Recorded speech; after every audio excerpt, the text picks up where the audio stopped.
Sudah? Nah. Insya Allah nanti langsung dari kami ya. Nah.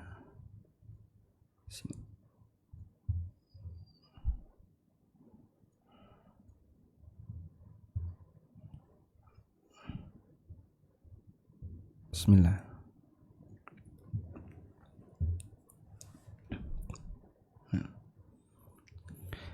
Assalamualaikum warahmatullahi wabarakatuh. Alhamdulillah wassalatu wassalamu ala Rasulillah wa ala alihi wa sahbihi wa mawalah. Wa ashhadu an la ilaha illallah wahdahu la syarikalah wa ashhadu anna Muhammadan abduhu wa rasuluh. Sallallahu alaihi wa ala alihi wa sahbihi wa man tabi'ahum bi ihsanin ila yaumiddin. Alhamdulillah, puji syukur kita haturkan kehadirat Allah Subhanahu wa taala. Di kesempatan sore hari ini kembali kita melanjutkan kajian rutin dengan membaca kitab Mukhtasar Kitab Ad-Da' wad Dawa karya Ibnu Qayyim rahimahullah. Dan kita akan masuk pada pasal yang diberi judul oleh penulis Faslun Atharudz Dzunubi wal Ma'asi 'alal Qalbi wal Badan. Pasal dampak buruk perbuatan dosa dan maksiat terhadap hati dan fisik manusia. Beliau akan menyebutkan aneka dampak buruk yang ditimbulkan disebabkan karena perbuatan maksiat, yang mungkin bagi sebagian orang dia melihat nyata dampak buruk itu, dan bagi sebagian orang yang lain nampak belum kelihatan. Maka dia merasa aman-aman saja, padahal sebenarnya dia dalam posisi yang berbahaya. Dan salah satu di antara dalil yang menunjukkan dampak buruk sebuah perbuatan maksiat adalah hadis berikut ini. Hadis riwayat Bukhari Muslim. Dari Abu Hurairah radhiyallahu anhu, Nabi SAW pernah bersabda, "Laula banu Israila lam yakhnas al-lahmu walaula Hawa lam takhun untha zaujaha." Andaikan bukan karena perbuatan Bani Israel, maka daging itu tidak akan menjadi busuk. Sehingga dulu daging itu disimpan dalam waktu yang lama, dia bisa bertahan. Allah berikan keberkahan untuk daging tersebut. Maka manusia walaupun tidak punya teknologi penyimpanan seperti zaman sekarang, dia bisa memfreezer daging. Sehingga orang dulu ketika mereka punya daging disimpan dalam waktu yang lama atau dibiarkan dalam waktu yang lama tidak busuk, tidak gampang rusak. Allah jaga, Allah berikan keberkahan. Namun karena Bani Israel melakukan kesalahan, Allah Subhanahu wa taala jadikan daging itu gampang busuk. Sehingga Nabi SAW mengatakan, "Laula banu Israila lam yakhbuthit ta'am wa lam yakhnaz al-lahmu." Andaikan bukan karena perbuatan Bani Israel, maka makanan tidak akan cepat basi dan daging tidak akan cepat rusak. Dengan sebab maksiat, Allah kurangi keberkahan harta, dan itu real dalam bentuk Allah jadikan harta itu tidak tahan lama. Maka sangat mungkin sebagaimana perbuatan maksiat Bani Israel menjadi penyebab makanan gampang basi dan daging gampang rusak, hal yang sama juga terjadi pada pribadi kita masing-masing. Allah Subhanahu wa taala jadikan harta kita menjadi harta yang tidak berkah, gampang hilang, disebabkan karena aneka masalah yang dihadapi oleh masyarakat. Sehingga mungkin dia sakit, orang tuanya sakit, anak sakit, istrinya sakit, dia sendiri sakit, dan aneka musibah yang dialaminya, yang itu menyebabkan harta yang melimpah yang dia dapatkan cepat hilang. Atau termasuk juga misalnya ada aneka kecelakaan yang dialami, sehingga walaupun dia punya banyak penghasilan, tapi penghasilan itu hanya untuk menutupi aneka musibah yang dialami. Allah Subhanahu wa taala memberikan hukuman dengan cara Allah hilangkan keberkahan dari harta yang dia punya. Baik. Nah, sekarang kita akan melihat keterangan yang disampaikan di kitab Mukhtasar Ad-Da' wad Dawa mengenai dampak buruk perbuatan maksiat terhadap hati dan badan. Penulis menyebutkan, walil ma'asi minal atharil qabihah al-madhmumah. Aneka perbuatan maksiat itu memberikan pengaruh yang buruk dan tercela. al-madarrati bil qalbi wal badan, memberikan dampak buruk bagi hati dan badan. Fid dunya wal akhirati ma la ya'lamuhu illallah, baik di dunia maupun di akhirat yang tidak ada satupun yang tahu betapa besar potensi itu kecuali Allah Subhanahu wa taala. Kayak apa sih dampak buruknya? Tidak ada yang tahu dengan sempurna kecuali Allah. Kemudian penulis memberikan rincian beberapa dampak buruk itu. Faminha, diantaranya hurmanul ilmi, Allah haramkan dia untuk mendapatkan ilmu yang bermanfaat. Karena ilmu itu cahaya. Yuqdhifuhullahu fil qalbi, yang Allah sematkan di hati hamba. Wal ma'siyatu tudfi'u dzalikan nur, sementara maksiat akan memadamkan cahaya itu. Sehingga maksiat akan membuat gelap batin. Maka ilmunya tidak akan memberikan manfaat baginya, disebabkan karena arran, adanya tabir, adanya penutup yang menyebabkan hidayah itu tidak bisa tembus dalam hatinya. Sebagaimana yang pernah disabdakan oleh Rasulullah sallallahu alaihi wasallam berkaitan dengan dampak buruk perbuatan maksiat. Nabi sallallahu alaihi wasallam pernah bersabda, "Innal mu'mina, innal 'abda idza akhta'a khati'atan." Apabila seorang hamba itu melakukan satu perbuatan dosa, nukitat fi qalbihi nuktatun sauda, maka akan dititikkan dalam hatinya satu noda hitam. Fa idza huwa naza'a wastaghfara, kalau dia tinggalkan perbuatan dosa itu dan istighfar, wa taba, dan dia bertobat, suqila qalbuh, maka hatinya, noda itu akan dihapus dari hatinya.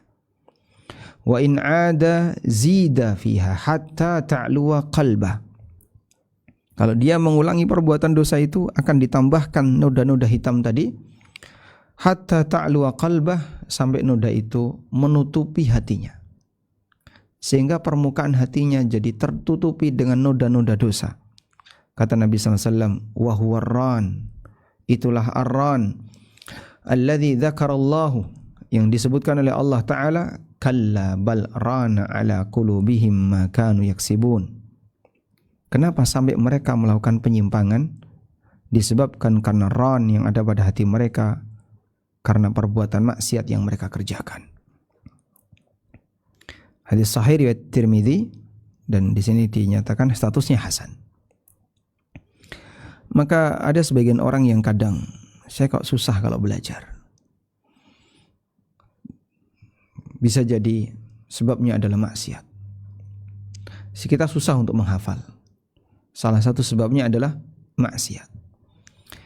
Sekelas Imam Asy-Syafi'i rahimahullah pernah mendapatkan nasihat dari Imam Waqi' Ibnul Jarrah mengenai masalah ini. Imam Asy-Syafi'i punya masalah. Tumpukan catatan yang beliau punya susah untuk dihafal. Akhirnya beliau mengadukan masalah ini kepada guru beliau. Lalu disampaikan dalam sebuah qasidah. Syakautu ila Waqi' su'a hifdzi fa arsyadani ila tarkil ma'asi. Fa'lam bi anna al-ilma nurun wa nurullahi la yuhda lil 'asi. Aku mengadu kepada Imam Waqi' mengenai buruknya hafalanku. Maka aku mengadu kepada beliau dan beliau memberikan petunjuk kepadaku, fa arsyadani ila tarkil ma'asi. Beliau memberikan arahan kepadaku untuk meninggalkan maksiat. Fa'lam bi annal ilma nurun, sadarilah bahwasanya ilmu itu cahaya. Wa nurullah la yuhda lil 'asi, dan cahaya Allah tidak akan diberikan kepada orang yang tukang maksiat. Waspadalah dengan itu, baik maksiat ma dhahara minha wa ma batan, yang nampak maupun yang tidak nampak, yang kelihatan, yang lahir maupun yang batin. Wa minha, dan di antara dampak buruk maksiat itu adalah hurmanur rizqi. Allah tahan untuk mendapatkan rizki. Allah jauhkan dia dari rizki. Wa fil musnad, sebagaimana disebutkan dalam al-musnad, innal abda la yuhramur rizqa bidzambi yusibuhu. Sesungguhnya seorang hamba diharamkan untuk mendapatkan rizki disebabkan perbuatan dosa yang dia lakukan. Kita lihat di footnote. Hadis ini sudah pernah ditakhrij katanya. Dan ini menunjukkan bahwasanya dampak buruk dari perbuatan maksiat sampai pada titik Allah Subhanahu wa taala menahan rizki sang hamba.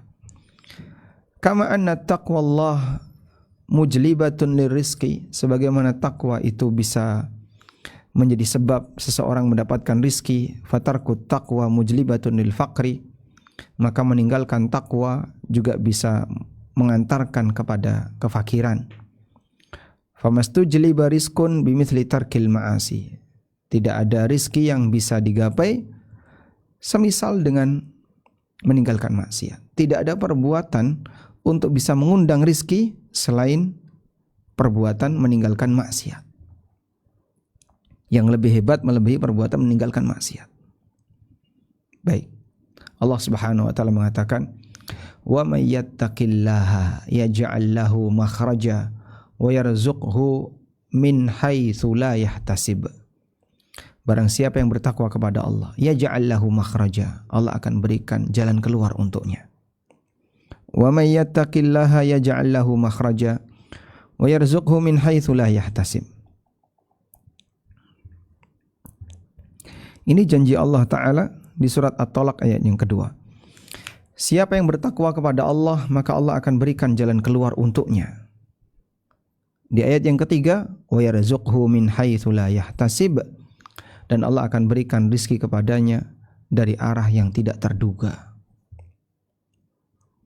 Maka jika takwa bisa mengantarkan kepada rizki, dan inti dari takwa adalah meninggalkan maksiat, berarti sebaliknya, perbuatan maksiat akan bisa menghalangi rizki. Baik, dari sinilah terkadang seorang hamba menghadapi aneka kesulitan ekonomi, dan salah satu yang bisa dia lakukan sebagai introspeksi terhadap dirinya adalah bahwa bisa jadi itu karena perbuatan maksiat yang dia lakukan, baik yang kelihatan maupun yang tidak kelihatan. Wa minha wahsyatun yajiduhal 'asi fi qalbihi wa bainahu wa bainallah la tuwazinuha wa la tuqarinuha ladzatun aslan.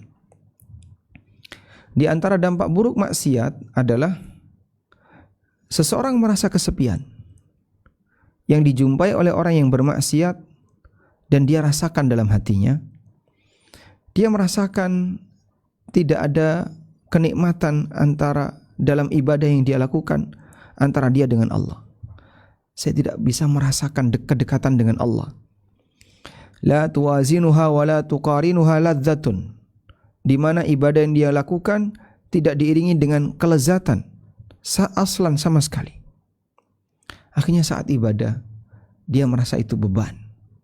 Dia tidak bisa merasakan kenikmatan ketika melakukan ibadah. Walau ijtama'at lahu dzat wal ijtama'at lahu ladzatu dunya bi asriha lam tafi bitilkal wahsyah. Andaikan dia kumpulkan semua kenikmatan dan kelezatan dunia, itu tidak akan bisa menutupi keterasingan dia, kesepian dia, disebabkan karena dia tidak bisa menikmati ibadah kepada Allah Subhanahu wa taala. Artinya begini, orang yang menjadikan sholat itu sebagai beban, rasanya nggak nyaman, pengen segera selesai, dia tidak bisa merasakan kedekatan dengan Allah, tidak bisa merasakan kelezatan bermunajat dengan Allah. Walaupun dia punya harta seabrek banyak sekali, tetap itu tidak akan mengubah kondisi dia nggak bisa dekat dengan Allah. Ini kenapa sih saya kalau sholat kok nggak betah? Oh mungkin karena suhunya terlalu panas. Beli AC, kok masih nggak kuat lagi? Kok masih merasa nggak nyaman? Oh mungkin karena aromanya belum harum. Dia kasih parfum yang paling harum. Apalagi yang kurang? Oh mungkin suara saya terlalu fals. Dia pasang sound system yang paling bagus, sehingga dia baca Al-Quran dengan sound system walaupun dia sendirian, biar terdengar suara yang indah seperti di Masjidil Haram. walaupun semua itu dia kumpulkan untuk mendukung agar dia bisa menikmati ibadahnya, tapi ketika dia ditahan oleh Allah, tidak bisa merasakan kelezatan dekat dengan Allah, maka dia pun menjadikan ibadah itu sebagai beban. Ada orang yang merasa, kalau saya di tanah suci saya akan bisa dekat dengan Allah, saya bisa nangis. Nyatanya begitu sampai di sana cuman selfie. Sehingga aktivitas dia ketika di tanah suci dominan bukan ibadah, tapi dominan justru selfie. Kemudian apa lagi? Ya cuman kegiatan-kegiatan yang sebenarnya tidak terlalu bermanfaat bagi hidupnya. Banyak belanja, banyak ngejar kuliner. Pak Ustadz, romansia di mana? Wah, enggak tahu. Tanya mutawif.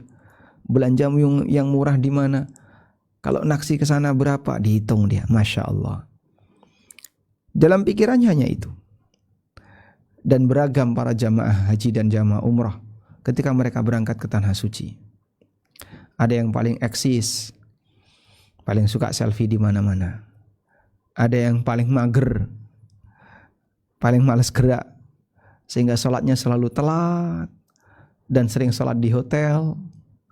Kemudian jamak, ya, jamak qashar biar tidak sholat setiap waktu dan seterusnya. Kalau makan juga malas, paling mager. Ada yang paling apa lagi? Ada yang paling seneng kulineran, kemana-mana ngejar kuliner. Dan aneka ragam yang dialami oleh jamaah umrah. Baik, oleh karena itulah bisa jadi walaupun orang mengeluarkan modal besar, tapi ketika hatinya tidak diberi oleh Allah Subhanahu wa taala hidayah untuk bisa merasakan kelezatan ibadah, dia tidak akan bisa merasakannya. Wa hadza amrun la yuhissu bihi illa man fi qalbi hayatun. Lalu kata Ibnu Qayyim, namun semacam ini tidak akan bisa dirasakan kecuali kalau hatinya masih hidup. Kecuali kalau hatinya masih hidup. Wa ma li jarhin bimayyitin ilamu. Karena orang yang sudah mati tidak akan merasakan rasa sakitnya luka. Mayit walaupun disayat-sayat, dimutilasi, dia tidak merasakan sakit karena dia sudah mati. Mayit dikasih penyakit, dikasih virus, dikasih bakteri, dikasih apa, dia mayit, jasadnya sudah mati, nggak ada ruhnya, maka dia tidak akan merasakan sakit. Mayit ditulari virus influenza, jadi flu? Tidak. Jadi batuk? Tidak. Dikasih virus, apalagi misalnya COVID, ya dia sudah mati karena COVID.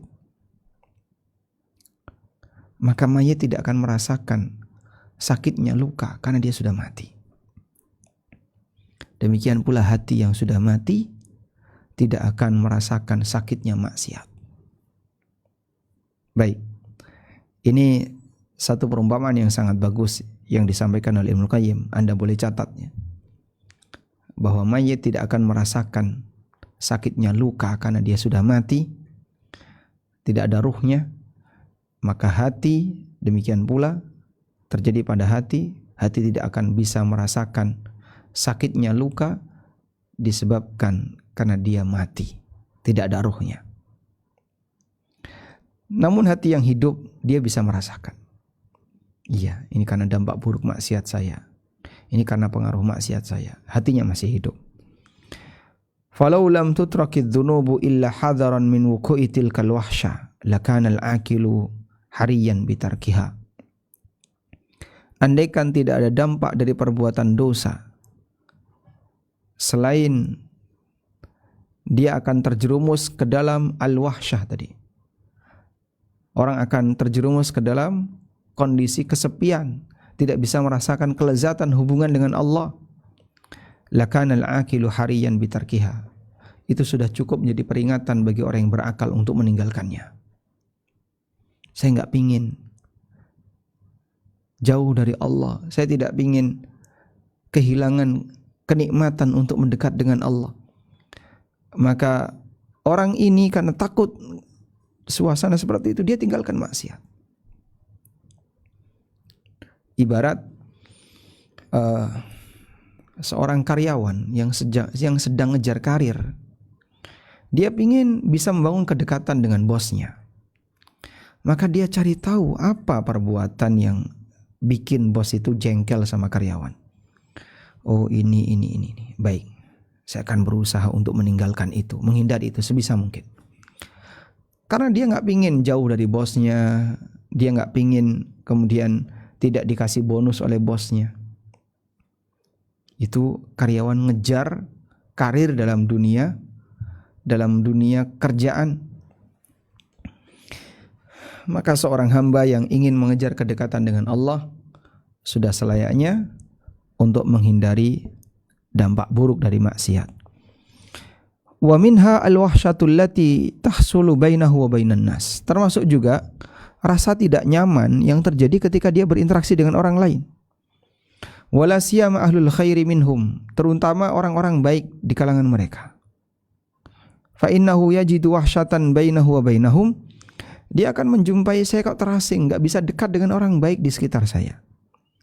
Semakin kuat perasaan tidak nyaman itu, ba'uda minhum wa min mujalasatihim, maka semakin jauh dari mereka dan semakin menghindar dari majelis-majelis mereka. Di saat itulah dia diharamkan untuk mendapatkan keberkahan dari bergaul bersama mereka.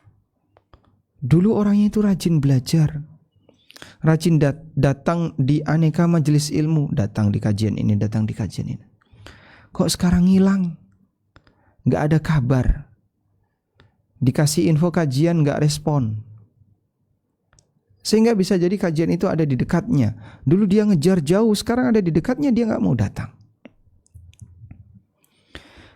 Dan saya punya kenalan yang seperti itu. Beliau ini dulu aktivis. Dan aktivis kajian ya. Bahkan pendiri beberapa lembaga. Tapi belakangan hilang dari peredaran komunitas orang-orang yang belajar. Dan kita berharap semoga besok balik lagi. Meskipun sempat hilang tanpa kabar dan kadang ketemu sesekali. Ada juga kawan pondok yang dulu dia bisa rajin untuk membaca Quran, rajin menghafal, tapi sekarang hilang tanpa kabar dan seterusnya. Nah, di saat dia tidak dekat dengan komunitas orang baik, qaruba min hizbis syaitan biqadri ma ba'uda min hizbir rahman. Dia akan mendekat, dia akan lebih dekat kepada pasukan setan sejauh dia menjauh dari pasukan Ar-Rahman. Sehingga di saat semakin jauh dari komunitas orang baik, dia mendekat kepada komunitas orang yang gak baik. Dan banyak itu terjadi. Termasuk di kalangan ibu-ibu misalnya. Dulu beli ini, pakaiannya bagus, sopan, syar'i, menutup aurat dengan sempurna, bisa menjaga kehormatannya. Sekarang satu demi satu berkurang. Pakaian-pakaian yang dulu beliau gunakan, tidak tahu itu kemana. Sampai akhirnya geser, akhirnya nggak pakai jilbab. Nggak pakai jilbab, pakaiannya makin minim, hilang. Komunitasnya ganti. Sangat mungkin itu terjadi. Sehingga yang dulunya baik, tapi karena pergeseran yang terjadi pada dirinya, dia dulu berkomunitas dengan orang baik, sekarang berkomunitas dengan orang yang buruk. Di saat itulah ada dua hizbun, antara hizbur rahman, hizbullah, dan hizbus syaitan. Begitu dia menjauh dari hizbullah, orang-orang saleh yang dekat dengan Allah, dia mendekat ke hizbus syaitan. Demikian yang disebutkan di sini. Wa taqwa hadhihi al-wahsyah hatta tastahkima fataqa'a bainahu wa baina imra'atihi wa waladihi. Bahkan ketika rasa tidak nyaman itu semakin kuat sampai menguasai dirinya. Bahkan sampai terjadi antara hubungan dia dengan istrinya, dengan anaknya, dengan kerabatnya, bahkan antara dia dengan dirinya sendiri. Fatarahu mustauhishan min nafsihi, sehingga dia merasa tidak nyaman dengan dirinya sendiri. Masya Allah. Di saat itulah dia tidak bisa berinteraksi dengan baik bersama lingkungannya. Dia bisa merasa lebih nyaman dengan komunitas dia yang kurang baik, tapi tidak nyaman dengan komunitas dia orang yang baik, bahkan termasuk dengan keluarganya. Wa qala ba'dus salaf, sebagian ulama salaf mengatakan, inni la'asillaha, sungguh aku pernah bermaksiat kepada Allah. Fa'ara dzalika fi khuluqi dabbati wa imraati, dan aku bisa melihat pengaruh buruk itu pada peringai dabbati, pada karakter tungganganku. Kok jadi enggak nurut, jadi enggak nyaman untuk ditunggangi. Wa imraati, termasuk peringai istriku. Ini istri saya kok kayak gini. Sehingga ada orang yang dibuat pusing oleh keluarganya. Sama anaknya dia pusing, sama istrinya pusing, sama pembantunya juga pusing. Pusing dia. Akhirnya dia tinggalkan rumah. Gak tahu menenangkan diri di mana. Baik. Disebabkan karena perbuatan maksiat yang dia lakukan, Allah kasih hukuman dalam bentuk interaksi dia dengan keluarganya gak nyaman. Nah, ada satu cerita. Dan ini yang menyampaikan keluarganya langsung ke kami. Saya kenal dekat dengan bapak ini, dan beliau termasuk orang saleh. Setahu kami, wala uzakki 'alallahi ahada. Rajin salat, jadi imam, bahkan sering ke masjid di awal waktu sebelum yang lain datang. Dan beliau kepala sekolah. Seorang bapak yang usianya di atas 60, sudah lama pensiun. Sampai akhirnya datang waktu pandemi. Di saat pandemi itu, ya sebagaimana yang sempat kita alami, ada musim orang senang sepedaan, sehingga di mana-mana sepedaan, ya. Wallahu alam, siapa yang menggerakkan hati manusia sehingga tiba-tiba mereka jadi jatuh cinta dengan sepeda. Dan yang namanya bersepeda akan bisa dinikmati bersama rombongan. Awalnya beliau bersepeda sebagaimana orang bersepeda hanya untuk olahraga, menikmati pemandangan. Lama-lama beliau kumpul dengan komunitas. Nah, komunitas sepedaan ini ternyata di situ campur laki perempuan, ada yang muda, ada yang tua. Bahkan termasuk teman-teman kerja sang bapak. Namun sangat disayangkan mereka orang awam pada umumnya, sehingga kegiatannya sepedaan, makan-makan, pulang. Awalnya seperti itu. Lama-lama ada kegiatan senam bareng.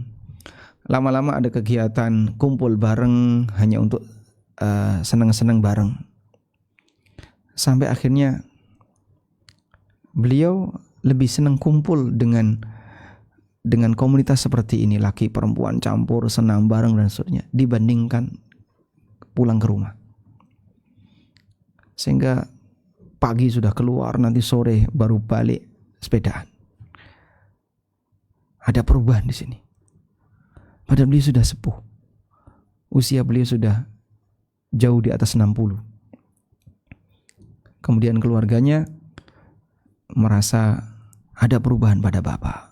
Mereka curhat ke kami, bisa nggak ngasih nasihat kepada bapak. Ya.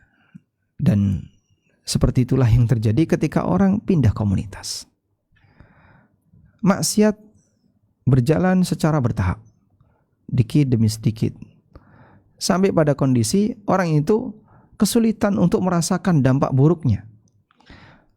Ketika hatinya sudah mati, maka rasa sakit atau luka sudah tidak lagi terasa sakit karena orangnya sudah mati. Maksiat tidak akan lagi terasa sakit dan menyakitkan ketika orangnya sudah mati hatinya. Nah, sehingga dia jauh dari keluarga, semakin jauh dari komunitas orang soleh, tapi berpindah kepada komunitas orang yang kurang baik. Disebabkan apa? Hobi. Maka terkadang hobi bisa mengantarkan manusia kepada hal yang buruk. Kita perlu waspada dengan yang semacam ini. Sangat mudah hati ini berubah. Sebagaimana saya punya peluang seperti itu, orang lain juga punya peluang seperti itu. Tiba-tiba senang ini, tiba-tiba senang ini, tapi di saat senang itu lalu mengarah kepada komunitas yang kurang baik melalui hobi. Wa minha ta'siru umurihi alaih. Dan di antara dampak buruk maksiat adalah aneka urusannya dibuat sulit. Fala yatawajjahu li amrin illa yajiduhu mughlaqan duna. Setiap kali dia mau melakukan urusan apapun selalu tertutup. Kesulitan bagi dia untuk melakukannya. Au muta'assiran alai, dia kesulitan untuk melakukannya. Sebagaimana orang yang bertakwa, Allah Subhanahu wa taala jadikan urusannya mudah. Seperti dalam ayat yang tadi kita baca, Allah Ta'ala berfirman, wa may yattaqillaha yaj'al lahu makhraja. Barang siapa yang bertakwa kepada Allah, maka Allah akan berikan jalan keluar. Di ayat yang lain, Allah Subhanahu wa Ta'ala mengatakan,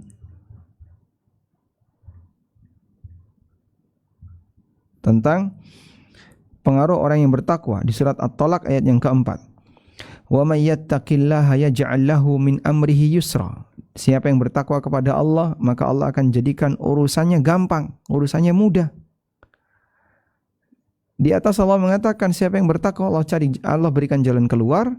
Di bawah Allah mengatakan wa may yattaqillaha yaj'al lahu min amrihi yusra. Siapa yang bertakwa kepada Allah, Allah akan berikan kemudahan bagi urusannya. Lalu kata beliau, faman attala taqwa, berarti sebaliknya, siapa yang meninggalkan takwa, ja'ala lahu min amrihi usra, Allah akan jadikan urusannya sulit. Wa yalallahil ajbu, sungguh sangat mengherankan, kaifa yajidul abdu abwabal khairi wal masalihi masdudatan anhu wa turuqahu mu'siratan alai wa huwa la ya'lamu min aina utiya.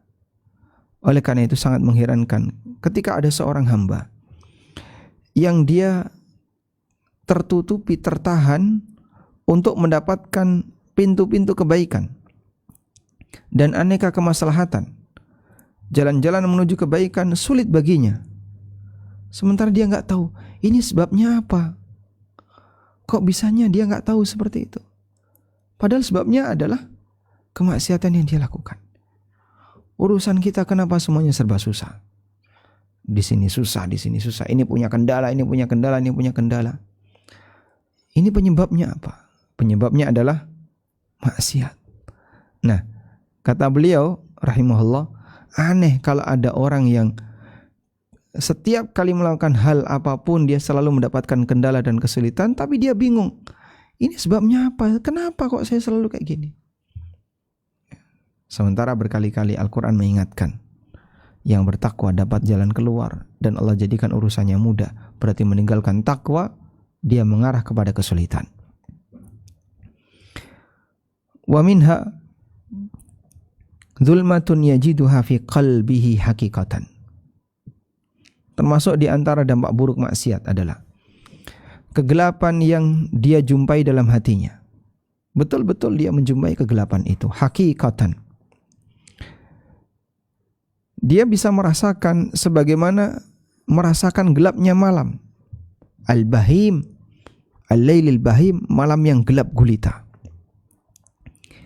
Idza idlahamma, pada saat dia merayap di malam hari. Idlahamma di sini kathafa waswadda, ketika sudah menutupi malam gelap tadi. Fatasiru zulmatul maksiyati liqalbihi kadzulmatil hissiyah libasarihi.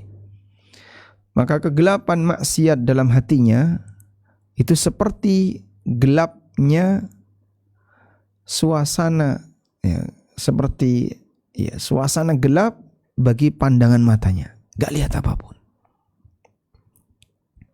Fa inna ta'ata nurun, karena ketaatan itu cahaya. Wal ma'siyatu zulmatun, dan maksiat itu kegelapan. Dan orang bisa merasakan itu apabila hatinya masih sehat. Tapi kalau hatinya sudah buta, orang buta tidak akan merasakan gelapnya malam dan terangnya siang. Maka orang buta ketika dia dimasukkan ke dalam ruangan yang gelap, sebagaimana dia dimasukkan ke dalam ruangan yang terang, dia tidak bisa merasakan perubahan dan perbedaan antara gelap dan terang. Sebab dia buta.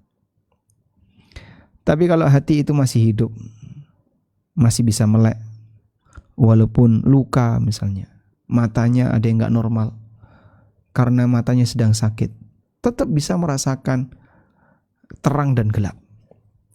Ada pengaruhnya, meskipun tidak sekuat mata sehat. Dan di saat itulah ketika dia menyadari, kok gelap kayak gini ya, kenapa kok saya gak bisa melihat total padahal. Tapi dia masih bisa merasakan. Diiringi dengan taubat tahap demi tahap, Allah bukakan cahaya untuknya.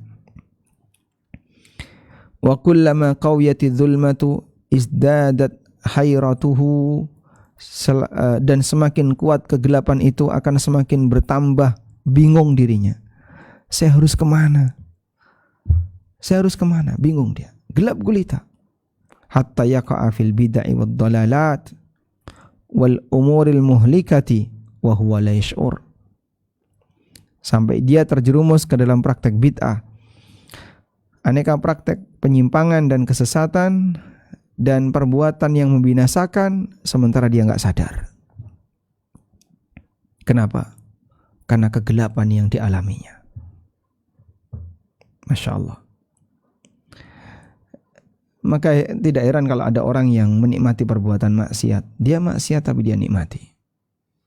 Berjoget tapi berkeyakinan bahwa jogetnya ini mendatangkan pahala. Ya, Anda bisa lihat ya bagaimana joget-joget yang dilakukan oleh orang-orang yang sambil sholawat dia berjoget cingkrak-cingkrak. Tapi dia meyakini jogetannya itu mendatangkan pahala. Mereka yang ngerokok ada yang meyakini berpahala. Wah, ngerokok ini berpahala. Jika diniatkan untuk ini, diniatkan untuk ini. Baik. Saya khawatir sampai pada tingkatan ada orang yang mengatakan minum khamr berpahala jika diniatkan untuk ini, jika diniatkan untuk ini. Seolah-olah dengan niat maksiat bisa jadi taat. Padahal selamanya maksiat tidak akan menjadi ketaatan. Walaupun punya niat yang hebat dan mulia. Karena kita dihisab oleh Allah lahir batin. Sebagaimana disebutkan dalam hadis riwayat Muslim, Nabi SAW bersabda, Innallaha la yanzuru ila suwarikum wala ila ajsadikum walakin yanzuru ila qulubikum wa a'malikum. Allah tidak melihat wajah kalian maupun fisik kalian, tapi yang Allah lihat adalah amal perbuatan kalian, hati kalian dan amal perbuatan kalian. Sehingga sebagaimana Allah menghisap bagian batin, bagian niat, Allah juga menghisap bagian amal perbuatan. Amal perbuatan yang salah tidak bisa dibela disebabkan pelakunya punya niat yang benar. Qala Abdullah ibn Abbas radhiyallahu anhuma, innalil hasanati diya'an fil wajhi wa nuran fil qalbi. Yang namanya amal saleh itu akan menjadi sinar di wajah, cahaya di hati, wa sa'atan fil rizki, kelonggaran dalam rizki, wa quwwatan fil badan, kekuatan fisik, wa mahabbatan fi qulubil khalqi, dan orang akan dicintai di hati para hambanya. Orang itu akan dicintai oleh para hambanya. Sebaliknya kata Ibnu Abbas, wa inna lisayyi'ati sawadan, perbuatan maksiat akan menimbulkan noda hitam. Sawadan fil wajhi, akan menjadikan hitam wajah. Wa zulmatan fil qalbi, kegelapan di hati. Wa wahnan fil badani, dan kelemahan di badan, ngantuan, ya, lemes, setiap mau melakukan apapun rasanya malas. Apa sebabnya?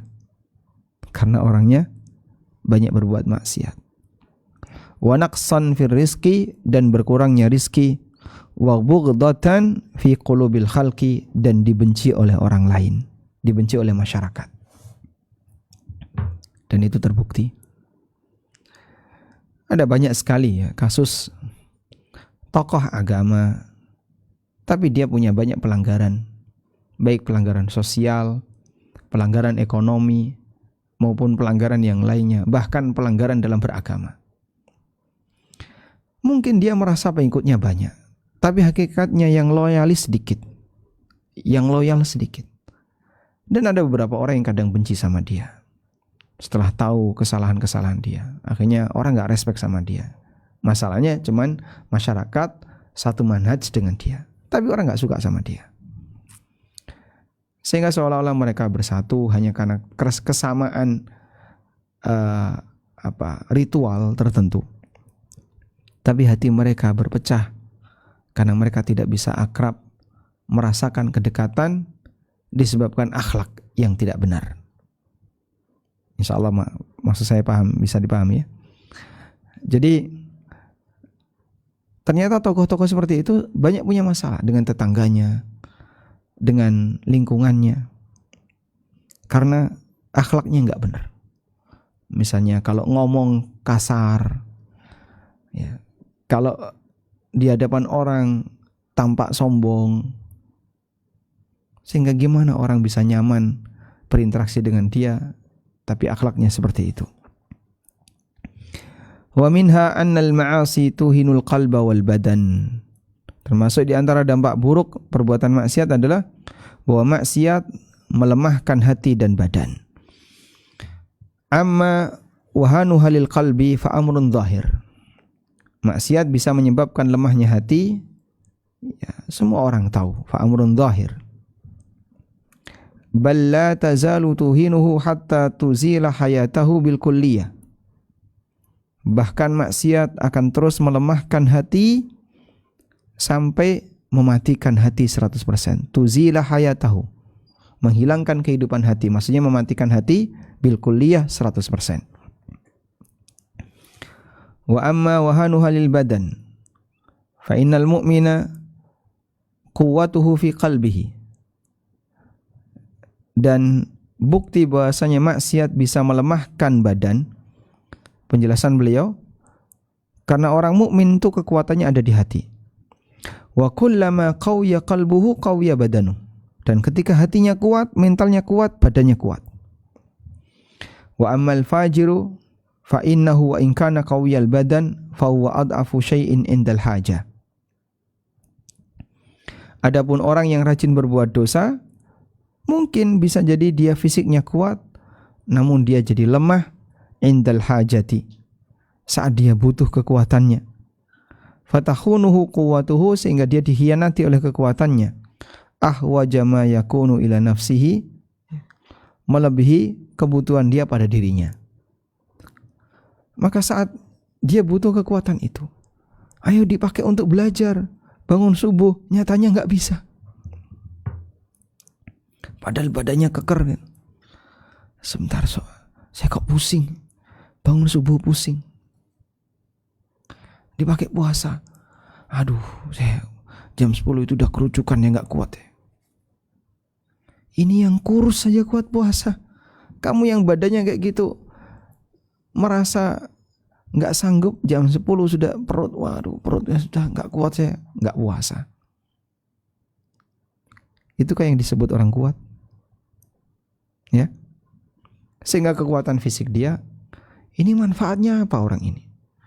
Ya dia fitness tiap hari sampai badannya keker misalnya. Tapi ternyatanya dia tidak mendapatkan manfaat real dari keker badannya. Selain hanya ditampakkan di orang lain, ya, dipamerin. Cuman dia tidak bisa mendapatkan manfaat dalam bentuk ketaatan, ibadah. Allah jadikan badannya lemah di situ. Sehingga orang ini kalau misalnya diajak latihan, ayo latihan, wah semangat dia latihan. Tapi ketika dia diajak untuk sholat, rasanya lemes, malas. Seperti itu kan yang dimaksud kekuatan.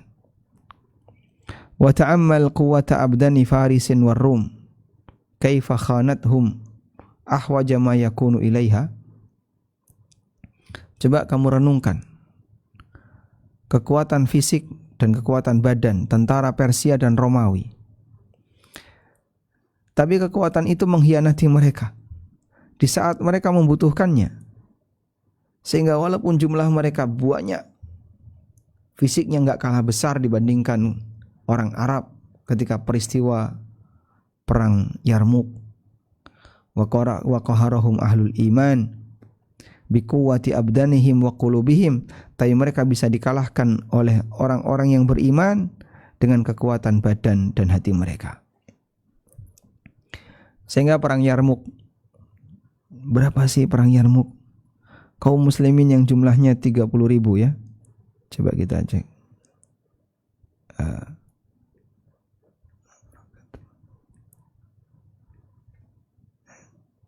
Nah, perang Yarmuk yang terjadi tahun 15 Hijriah. Berapa jumlah kaum muslimin? Nah, kalau di sini disebutkan a'dadul jaishain, jumlah kedua pasukan. Kaum muslimin pasukannya 30.000 atau kurang dikit. Thumma uzizu bijundi Khalid bin Walid. Kemudian mereka dapat dukungan dari pasukannya Khalid bin Walid yang jumlahnya 9.000 pasukan. Jadi 39.000. Berapa jumlah pasukan Romawi? Mi'atan wa arba'una alfan. 240.000. Ya. Sehingga Anda bisa bandingkan ya, dalam peristiwa perang Yarmuk,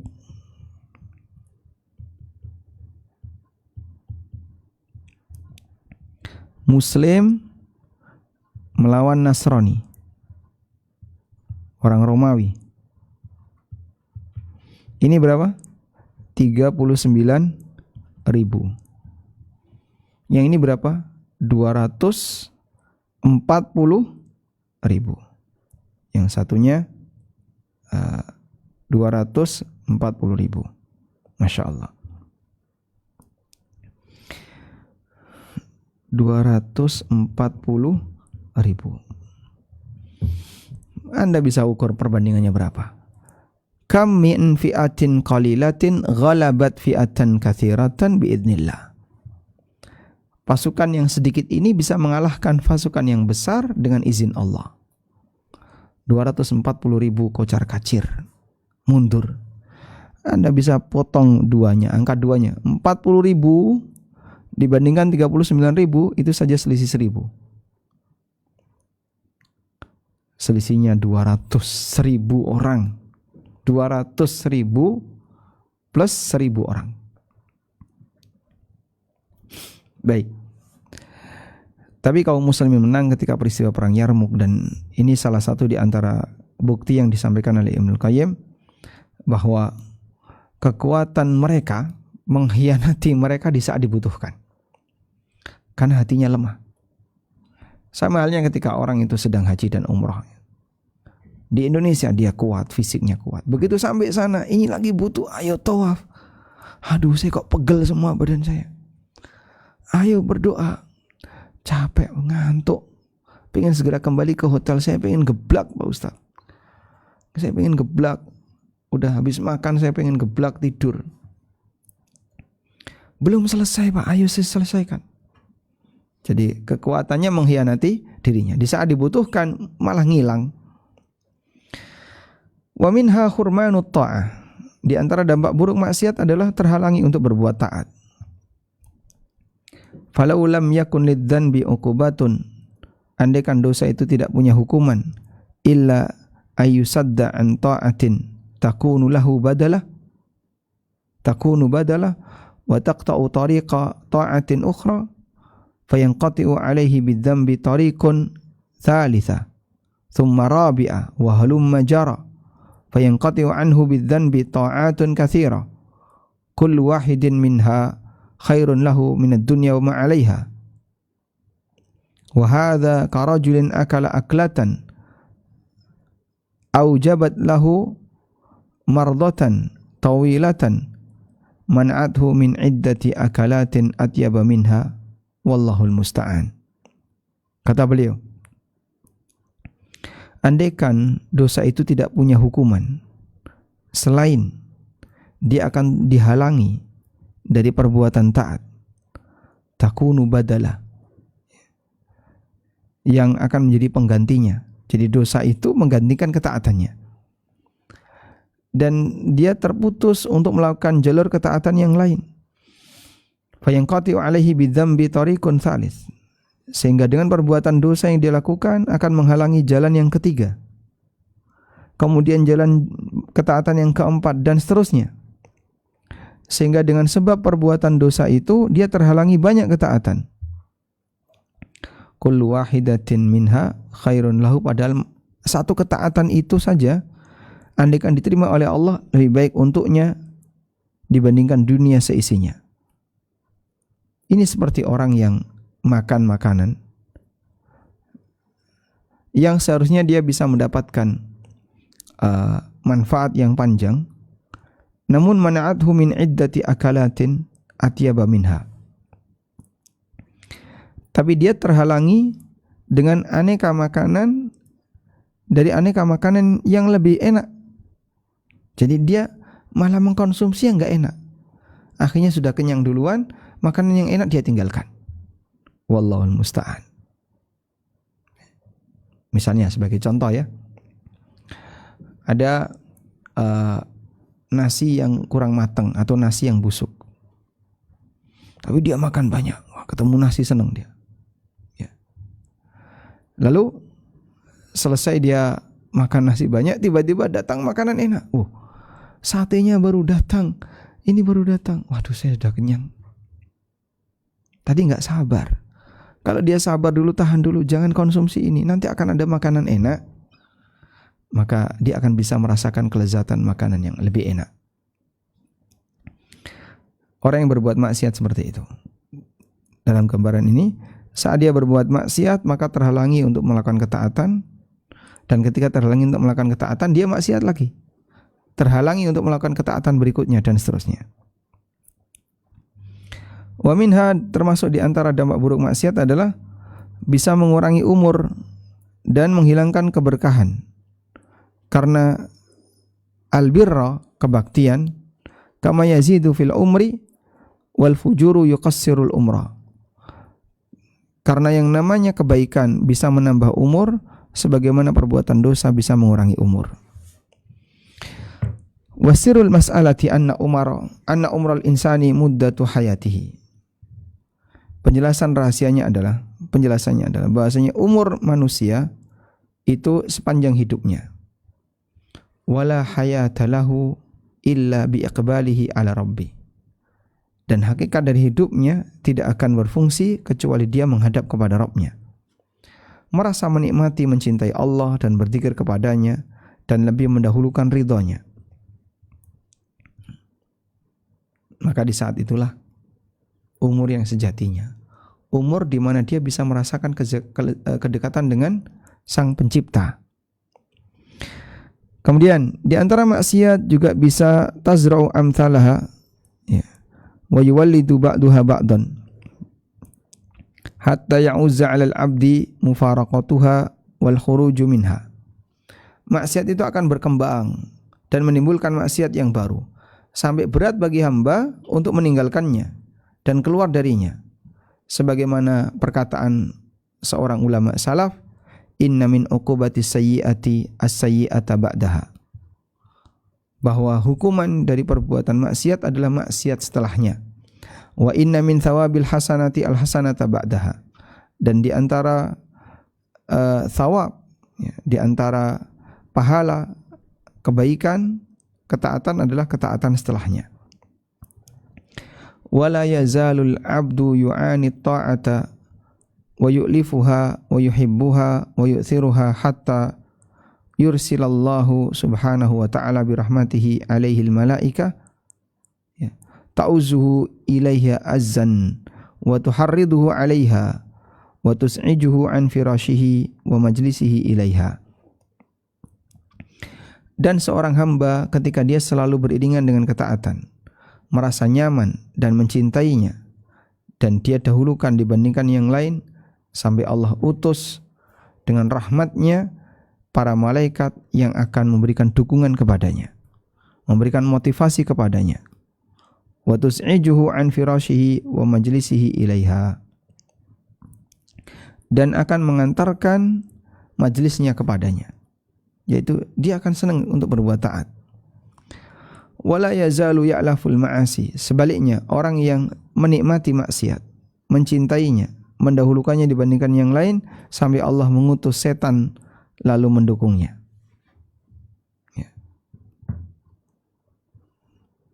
Maka kita lihat di sini firman Allah Subhanahu wa taala di surat Maryam, ta'uzzuhum azza.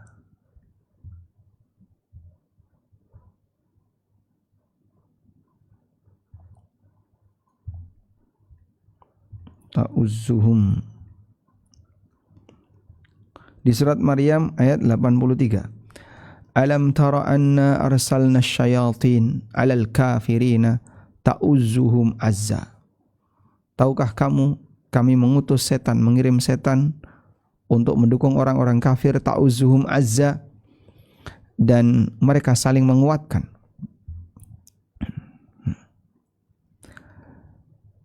Fal awwalu qawwal jundat ta'ati bil madad fasaru min akbari a'wanihi, wa hadha qawwa jundal ma'siyati bil madad fakanu a'wanan alaih.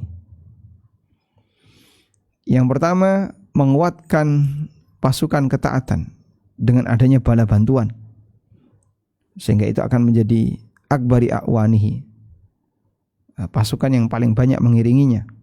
Yang satunya menguatkan pasukan maksiat dengan adanya bala bantuan, fakanu a'wanan alai, dan nanti mereka akan jadi temannya.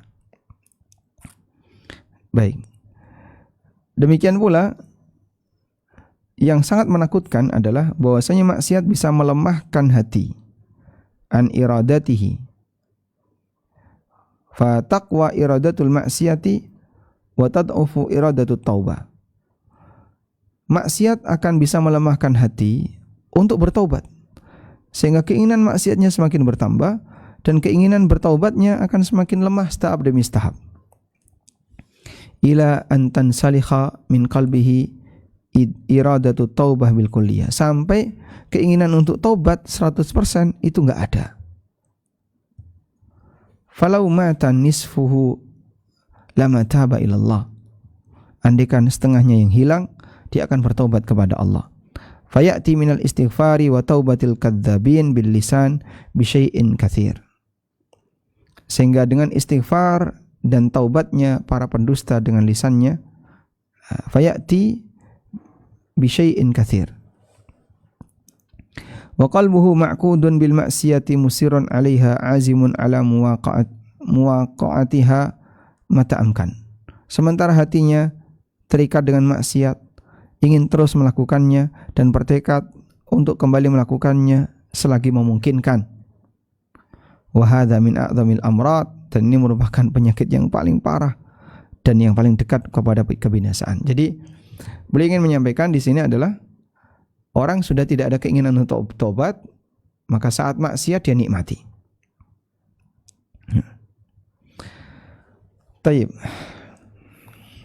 Selanjutnya, ya, semoga Anda masih bersabar, ya. Insya Allah sudah mendekati ini, walaupun masih cukup panjang. Berikutnya, dampak buruk maksiat. Hati akan merasa maksiat itu bukan hal yang buruk. Akhirnya jadi kebiasaan, jadi biasa. Awalnya nggak nyaman, lama-lama jadi nyaman, terus biasa. fala yastaqbihu min nafsihi ru'yatan nasi lahu. Sehingga kalau dia melihat ada orang lain melakukan hal seperti itu, bagi dia biasa saja. Wala kalamahum fihi, dan dia juga tidak mengomentari perbuatan seperti itu karena bagi dia itu biasa. Dan bagi para pelaku perbuatan kefasikan, huwa ghayatut tahammuk at-tahattuq wa tamamul ladzah, itu adalah puncak kenikmatan dalam maksiat. Hatta yaftakhira ahaduhum bil maksiyah, sampai ada orang yang bangga dengan maksiat. Minum khamr itu bangga, dipajang apanya? Botolnya. Botol-botol khamr yang mahal itu dipajang. Wa yuhadditsu biha man lam ya'lam annahu amilaha, dan dia ceritakan kepada orang lain yang tidak tahu kalau dia pernah mengerjakan itu. Sehingga dia sampaikan, wahai fulan, aku pernah melakukan seperti ini, bangga dengan itu. Tadi malam, dulu aku itu preman, aku berhasil ini, cerita tentang keberhasilan dulu dalam berbuat maksiat. Dia nggak sadar kalau sebenarnya dia cerita tentang keburukannya. Nabi SAW mengingatkan, kullu ummati mu'afan illal mujahirin, semua umatku akan diampuni kecuali al-mujahirin. Lalu Nabi SAW menjelaskan, wa inna minal ijhar, dan termasuk di antara al-ijhar adalah seorang hamba ditutupi oleh Allah, kemudian pagi harinya dia mempermalukan dirinya. Fayaqulu, dia mengatakan, ya fulan, wahai si A, tadi malam saya berhasil ini,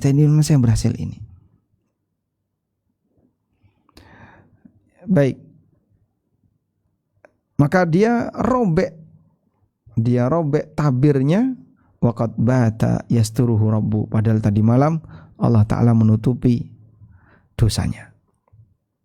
Ya, riwayat Bukhari Muslim. Selanjutnya,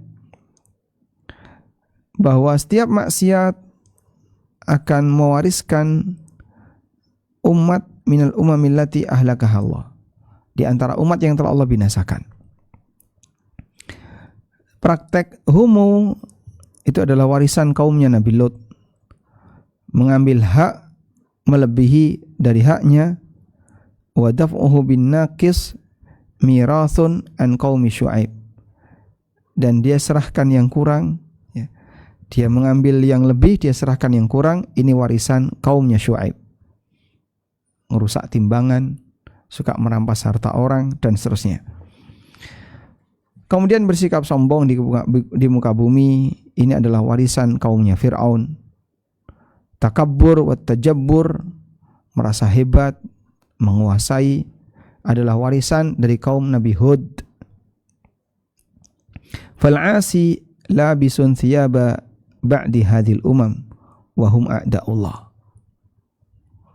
Orang yang bermaksiat, mereka memakai thiyaba ba'di hadhil umam, pakaian sebagian dari masyarakat kita, wa hum a'da'ullah, padahal mereka adalah musuh Allah. Wallahu a'lam.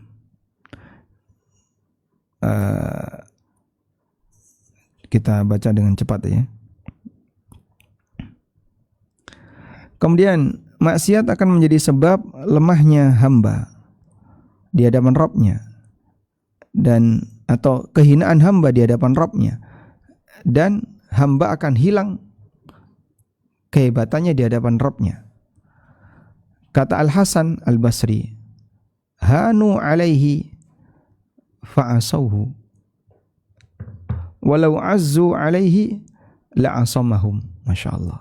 Coba, peringatan ini penting untuk kita renungkan.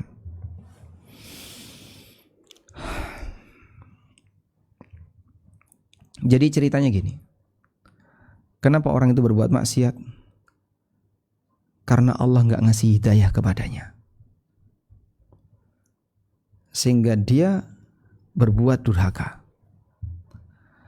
Jika Allah ngasih hidayah kepadanya, dia tidak akan berbuat maksiat. Begitu?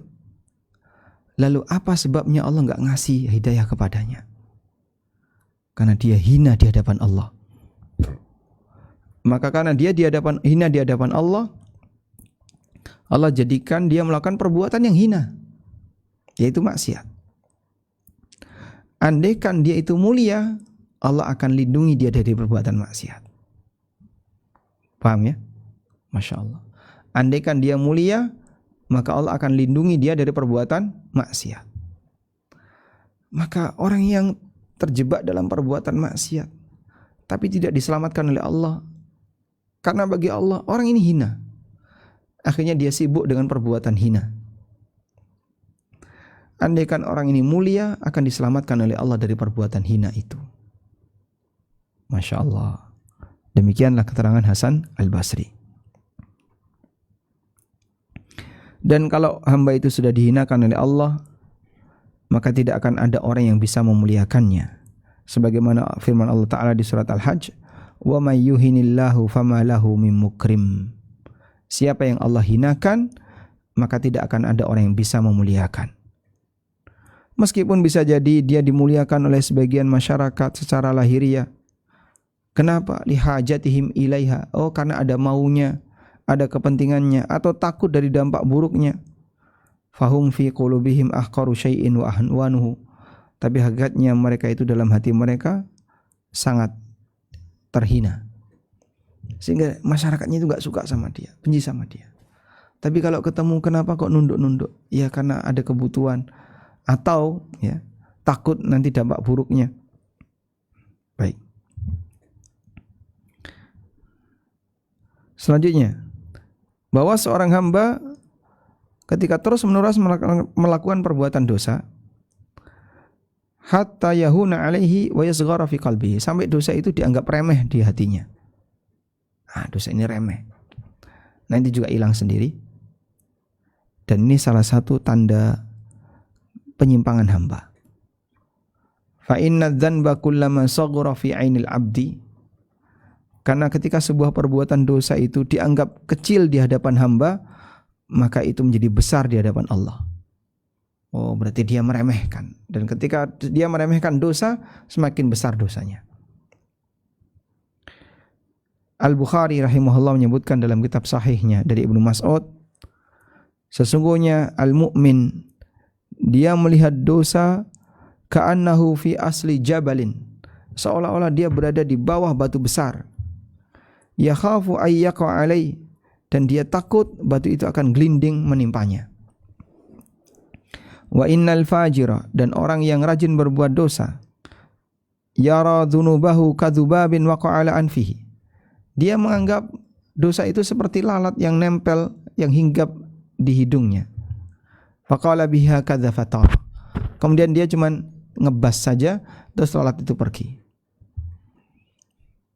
Jadi orang yang berbuat maksiat merasa dosa ini gampang hilang. Ya kayak lalat yang nempel di badan, tinggal kamu kibas saja, nanti dia akan pergi. Nah, kata orang Jawa, rumangsamu, ya. Jangan GR seperti itu. Beda dengan orang yang ahli taat. Saat dia terjerumus ke dalam perbuatan dosa, rasanya gemeteran. Seolah-olah dia berada di bawah batu besar. Sebentar lagi akan tertimpa batu besar itu, sehingga dia ketakutan. Wallahu alam. Baik, karena masih cukup panjang, mungkin bisa kita sambung di kesempatan yang lain dengan membaca beberapa poin penting. Demikian yang bisa kita bahas. Semoga ini bermanfaat. Wassallallahu ala nabiyyina Muhammadin wa ala alihi wa sahbihi wasallam. Baik.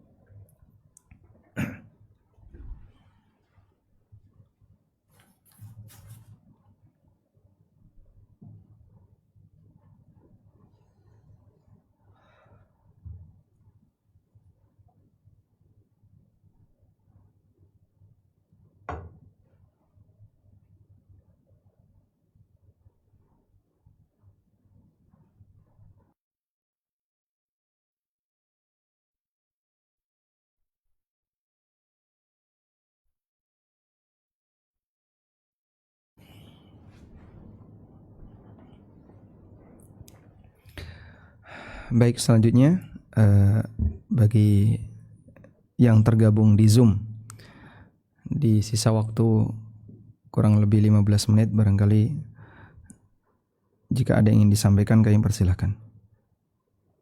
Assalamualaikum warahmatullahi wabarakatuh, Ustadz. Waalaikumsalam warahmatullahi wabarakatuh.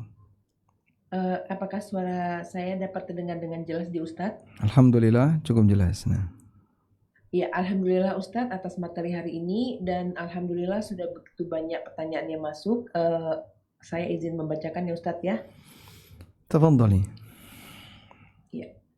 Ini pertanyaannya cukup banyak dan panjang-panjang Ustadz, jadi saya berusaha meringkas untuk supaya dapat dipahami ya Ustadz ya dengan segala kekurangan saya. Assalamualaikum warahmatullahi wabarakatuh Ustadz. Waalaikumsalam warahmatullahi wabarakatuh. Semoga Allah selalu merahmati Ustadz dan semua jemaah kajian Zoom sore ini. Ustadz, jika seorang pelaku maksiat yang dulunya aktif bermaksiat dan Alhamdulillah sudah mendapatkan jalan untuk menjadi lebih baik atau bertobat dengan mendapatkan pasangan secara syar'i. Pertanyaan Ana, teman maksiat Ana dahulu yang belum juga mendapatkan kebaikan itu justru masih diuji dengan kesedihan dan mengharapkan dalam hal ini mungkin perjodohan. Bagaimana cara memahami ini dari sudut pandangan keimanan dan takdir Allah? Mohon pencerahan Ustadz. Jazakallahu khairan. Baik. Pertama, Anda perlu bersyukur ketika diselamatkan oleh Allah dari dunia maksiat yang mungkin dulu sempat Anda alami, dan Allah berikan keluarga orang baik, keluarga yang baik. Mudah-mudahan bisa saling mendukung dalam ketaatan. Yang kedua, ketika ada yang belum selamat dan tidak mendapatkan nasib baik seperti Anda, maka berikan dukungan bagi dia untuk berusaha meninggalkan maksiat yang gelap itu, dan berikan motivasi bagi dia untuk bersabar dalam rangka menantikan balasan yang baik dari Allah. Sehingga yang penting adalah dia bertaubat, dan taubat itu sendiri sudah merupakan anugerah dari Allah Ta'ala. Ketika sang hamba diselamatkan dari perbuatan hina, lalu dipindahkan oleh Allah Ta'ala kepada perbuatan yang lebih mulia, seperti pesan Hasan Al-Basri tadi ya. Pada saat sang hamba itu di mata Allah adalah makhluk yang hina, maka Allah biarkan dia untuk melakukan tindakan yang terhina. Hanu alaihi fa'asau. Allah menilai mereka ini orang-orang yang hina, maka Allah biarkan mereka melakukan perbuatan yang hina. Dan ketika Allah selamatkan dia dari perbuatan yang hina itu, lalu dialihkan kepada perbuatan yang mulia, itu sudah merupakan anugerah dari Allah Ta'ala. Oleh karena itu kasih tahu yang bersangkutan agar segera bertobat dan berusaha untuk memperbaiki diri. Semoga dalam proses perbaikan itu akan ada jodoh yang akan Allah mudahkan dia untuk mendapatkan jodohnya, dan kelancaran rizkinya, kebaikan bagi hidupnya. Wallahu a'lam. Pertanyaan berikutnya, Assalamualaikum warahmatullahi wabarakatuh Ustadz. Waalaikumsalam warahmatullahi wabarakatuh. Izin bertanya, ketika sudah berhijrah tapi qadarullah diberikan cobaan ekonomi sehingga terpaksa seorang istri membantu suaminya dengan bekerja, sehingga pergeseran tugas rumah tangga dan bergantian mengurus anak. Bagaimanakah ini Ustadz? Apakah istri tetap mendapatkan pahala membantu suami? Dan bagaimana yang dikhawatirkan juga karena rawan maksiat Ustadz tempat bekerja di luar. Mohon nasihatnya apa yang dapat Anda lakukan sebagai seorang istri. Jazakallahu khairan Ustadz. Barakallahu fiik. Andai kan Anda bisa bekerja di rumah dengan area yang lebih terbatas, tidak perlu sering keluar, insya Allah itu pilihan yang terbaik.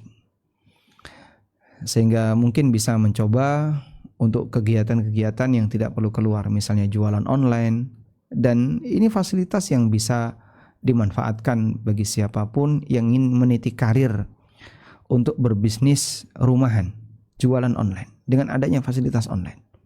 Nah, kalau bisa seperti itu, insya Allah yang terbaik.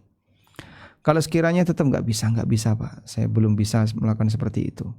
Ya, untuk tahap awal mungkin Anda kerja di luar sebagai langkah yang nantinya dapat modal, mudah-mudahan nanti bisa beralih ke bisnis rumahan.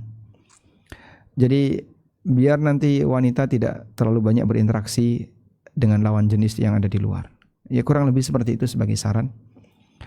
Dan mudah-mudahan semangat sang istri untuk membantu suaminya dalam mencukupi kebutuhan rumah tangga diberi balasan oleh Allah, karena ketika dia berbuat baik kepada keluarga tidak ada bagian yang disia-siakan oleh Allah Subhanahu wa taala. Wallahu a'lam.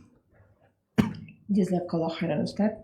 Berikutnya, Assalamualaikum warahmatullahi wabarakatuh. Waalaikumsalam warahmatullahi wabarakatuh. Semoga Allah selalu merahmati Ustaz, ulama-ulama, guru-guru kita, serta semua jemaah kajian dan tim ANB. Ustaz izin bertanya, subhanallah, setelah belajar mengetahui pekerjaan di bankir adalah sesuatu yang disamakan dengan maksiat. Saya dulu pekerja banker, dan memiliki banyak harta dan perhiasan, dana pensiun juga, tapi ada yang masih dicicil hingga kini berikut saham. Menjadi pertanyaan saya, apakah harta ini haram? Lantas bagaimana untuk harta yang haram ini? Apakah baiknya disedekahkan atau disalurkan kemana? Dan untuk itu juga dana pensiun yang masih dicicil ini apakah sudah halal atau masih haram? Yang mana saya resign dengan keseluruhan dana pensiun ini. Mohon pencerahan dan nasihat Ustadz. Dan nanti lagi Ustadz, cuma itu aja dulu, tapi ada kaitannya dengan pertanyaan berikutnya Ustadz. Satu dulu Ustadz. Baik. Saya simpulkan kerja di lembaga ribawi. Lalu dari sini beliau mendapatkan hasil. Alhamdulillah, beliau sudah menyadari kalau ini perbuatan yang terlarang. Maka pada saat beliau kerja di lembaga ribawi ini ada dua fase. Pertama, sebelum tahu hukum bahwa itu haram. Maka ketika beliau bekerja dalam posisi beliau tidak tahu hukum kalau itu haram, status pendapatannya halal. Status pendapatan halal. Sehingga ketika dulu ibu kerja sebagai bankers, lalu dari situ ibu mendapatkan gaji sampai bisa beli rumah, beli kendaraan, beli perhiasan dan seterusnya. Selama waktu kerja dulu sama sekali nggak tahu kalau itu haram, semua hasil ini halal. Kok bisa Pak? Allah Subhanahu wa taala yang menyatakan itu dalam Al-Qur'an. Ya. Faman ja'ahu mau'izatu min rabbih fantaha falahu ma salaf wa amruhu ila Allah. Allah Subhanahu wa taala berfirman, barang siapa yang telah mendapatkan peringatan dari Rabb-nya lalu dia berhenti. Anda lihat di baris yang kedua dari bawah, surat Al-Baqarah ayat 275. Siapa yang mendapatkan peringatan dari Rabb-nya lalu dia berhenti, falahu ma salafa, maka dia mendapatkan harta haram, harta riba yang dia dapatkan dulu. Dia berhak untuk memiliki harta riba yang dia dapatkan dulu. Wa amruhu ilallah, dan urusannya kembali kepada Allah. Ini ada di surat Al-Baqarah 275.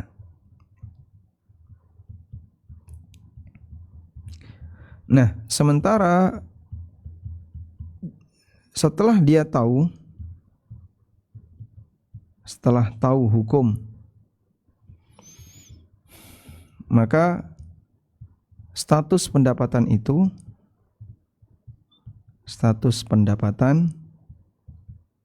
adalah haram.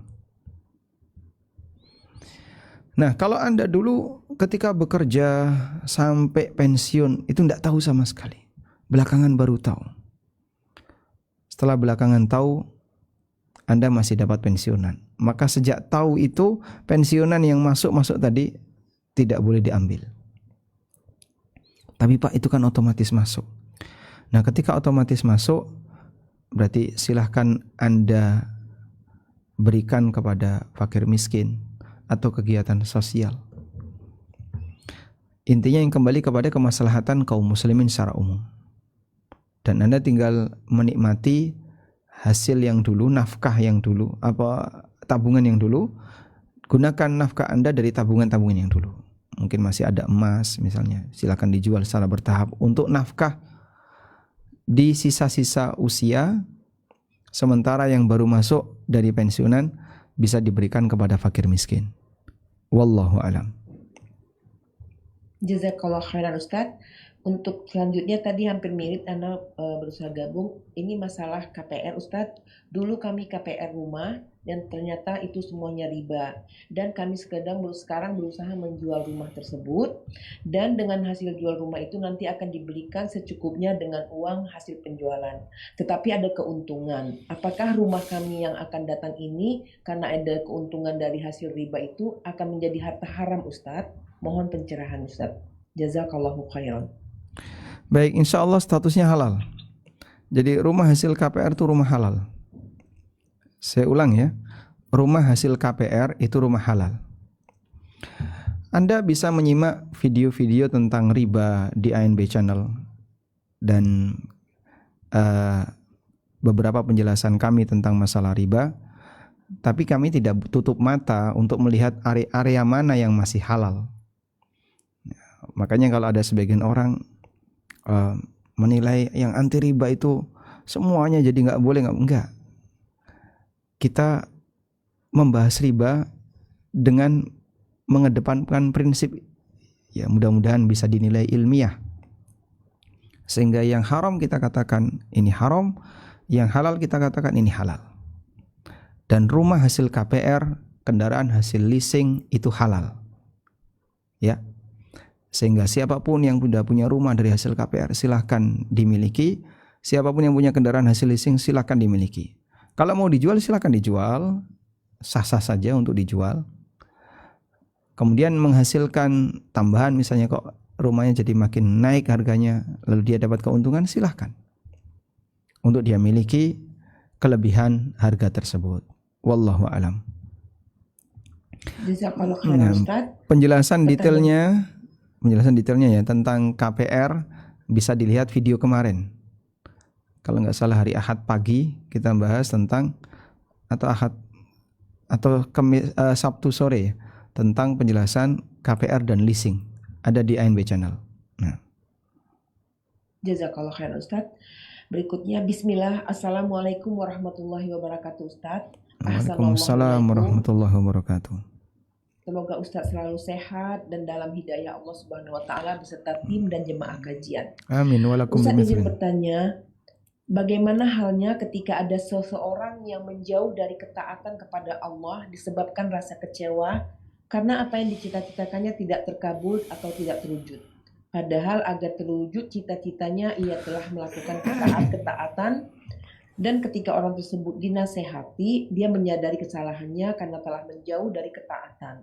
Tetapi masih sulit untuk kembali kepada ketaatan karena rasa kecewa tersebut. Apa yang harus dilakukan agar dapat benar-benar kembali kepada ketaatan? Mohon pencerahan Ustaz, jazakallahu khairan.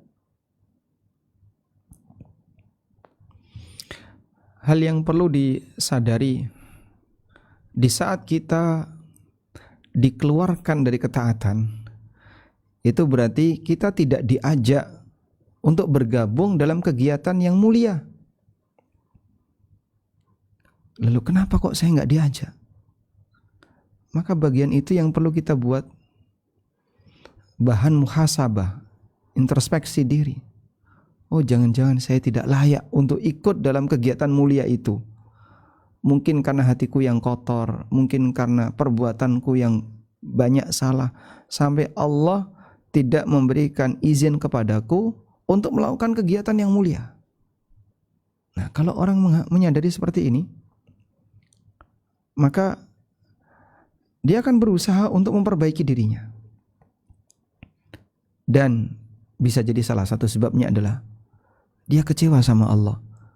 Apakah Allah pernah mendolimi dia sampai dia kecewa kepada Allah? Berikan satu bukti Allah mendolimi dia.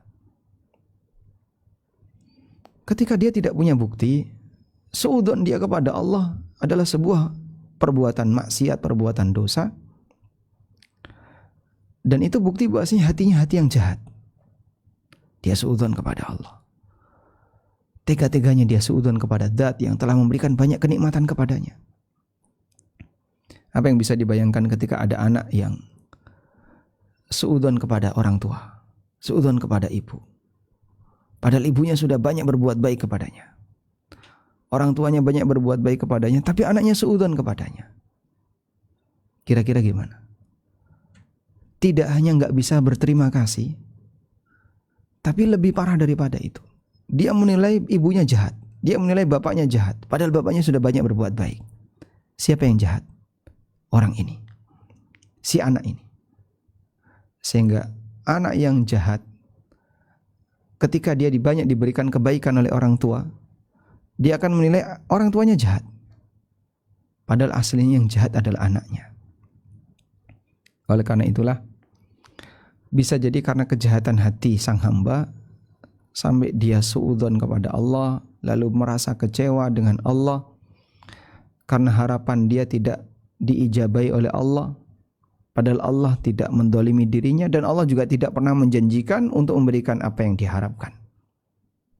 Apakah Allah pernah menyalahi janjinya?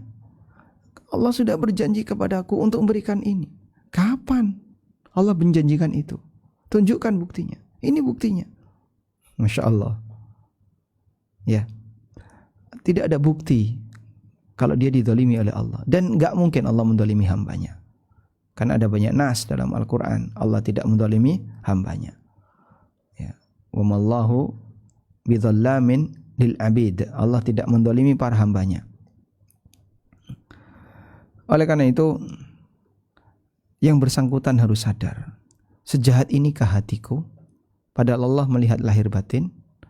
Dan ketika dia tahu begitu jahat hatinya, maka layak jika Allah tidak melibatkan dia dalam kegiatan mulia, tapi Allah taruh dia dalam kegiatan hina. Maksiat itu kan hina. Kurang lebih seperti itu renungan yang bisa dia lakukan. Wallahu a'lam.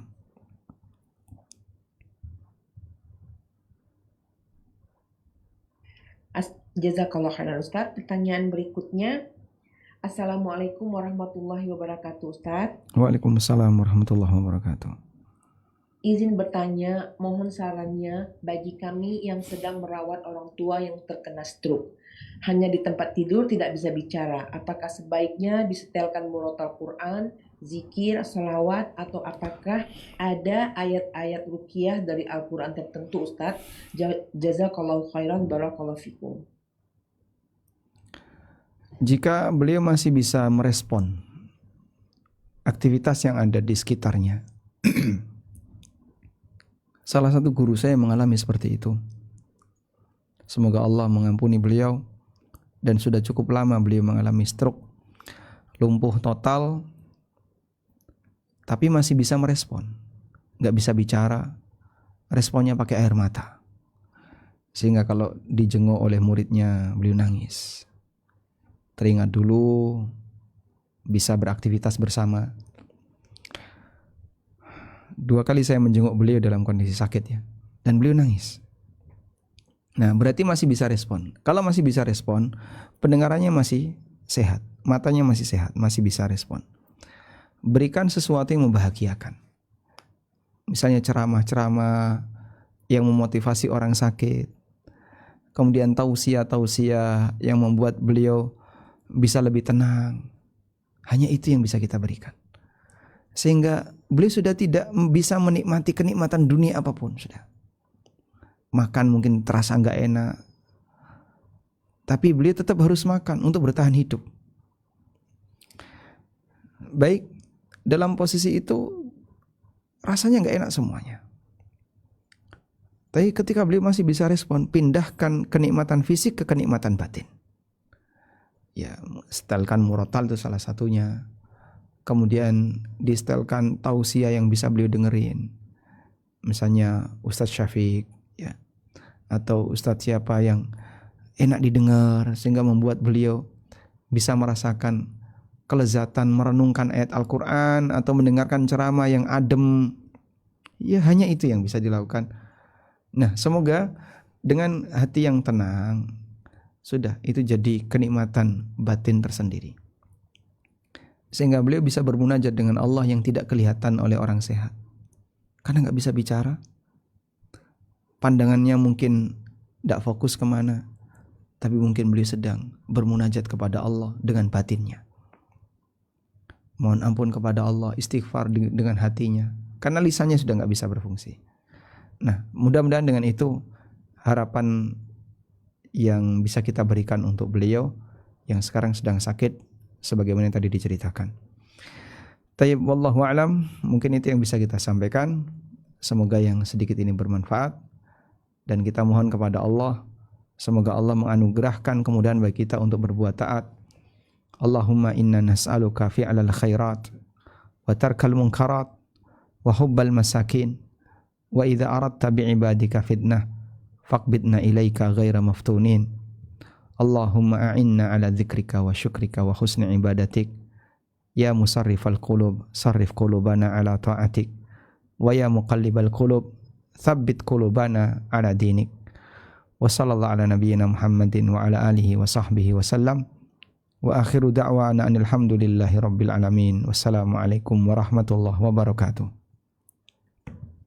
Waalaikumsalam warahmatullahi wabarakatuh.